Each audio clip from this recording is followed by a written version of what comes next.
Everyone out there. I am Aziz and you are welcome in English with Aziz.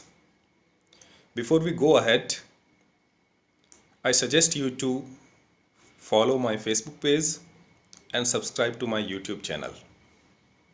So today in this video, we are going to learn the use of could have plus action third. Could have के साथ verb की third form का use करना, उसके बारे में हम इस वीडियो में जानने वाले हैं। जब भी हमें कहना हो कि तुम यह कर सकते थे, वह यह कर सकता था, यानी हिंदी के वाक्य के लास्ट में सकता था आए, पास्ट में कोई भी काम किया जा सकता था लेकिन किया नहीं गया, ऐसा जब कहना हो तो उसके लिए इंग्लिश में सेंटेंसेस किस तरह से बनेंगे उसके बारे में बात करने वाले हैं हम। अगर मैं हिंदी में कहना चाहूँ मैं यह काम तुम्हारे बिना नहीं कर सकता था, तो उसे इंग्लिश में मैं कहूँगा I couldn't have done this work without you. I couldn't have done this work without you.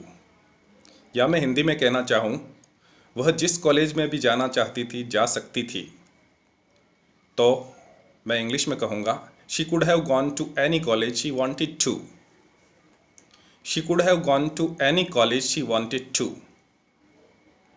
या मैं ये हिंदी में कहना चाहूँ अगर वह यूनिवर्सिटी गया होता तो उसे अच्छी नौकरी मिल सकती थी, तो मैं इंग्लिश में कहूँगा he could have got better job if he had gone to the university.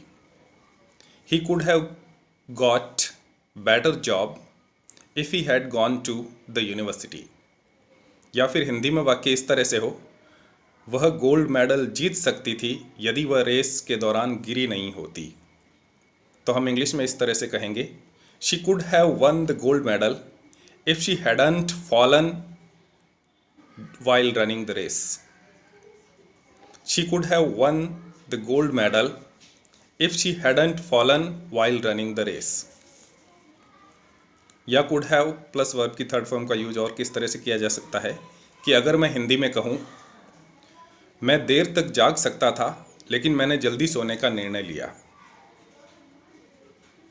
तो इंग्लिश में कहेंगे I could have stayed up late but I decided to go to bed early. I could have stayed up late but I decided to go to bed early. इसी तरह से could have plus verb की third form को use करने का और क्या तरीका हो सकता है कि अगर मैं कहना चाहूँ हिंदी में मैं जल्दी नहीं पहुँच सकता था, बहुत ज़्यादा ट्रैफिक जैम था, तो मैं इंग्लिश में कहूँगा I couldn't have arrived any earlier there was a terrible traffic jam. I couldn't have arrived any earlier there was a terrible traffic jam. इसी तरह से अगर मैं हिंदी में ऐसा वाक्य बोलूं जिसमें सकता था आता है, जैसे वे रेस जीत सकते थे लेकिन उन्होंने पर्याप्त रूप से कठिन प्रयत्न नहीं किया, तो मैं इंग्लिश में कहूँगा they could have won the race but they didn't try hard enough. They could have won the race but they didn't try hard enough. इसी तरह से एक और वाक्य लेते हैं जिसमें सकता था आता है, कुड हैव और वर्ब की थर्ड फॉर्म यूज होगी।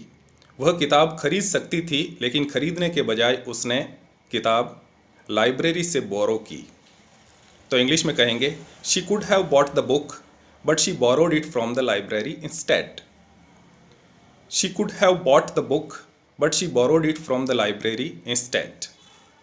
इसी तरह से और सेंटेंस क्या हो सकता है, वह कठोर अध्ययन कर सकता था लेकिन वह आलसी था। He could have studied harder but he was lazy. He could have studied harder but he was lazy.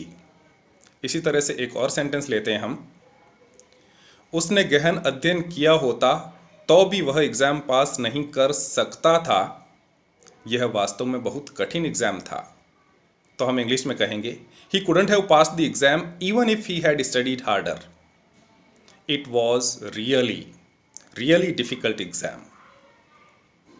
He couldn't have passed the exam Even if he had studied harder, it was a really difficult exam. So these all were the ways through which we can use could have and action third form could have के साथ past participle का use करके हम past की किसी भी बात को बता सकते हैं कि ऐसा हो सकता था लेकिन इस वजह से ऐसा नहीं हुआ. Keep listening to it, keep learning it, keep practising it. Thank you very much for watching it.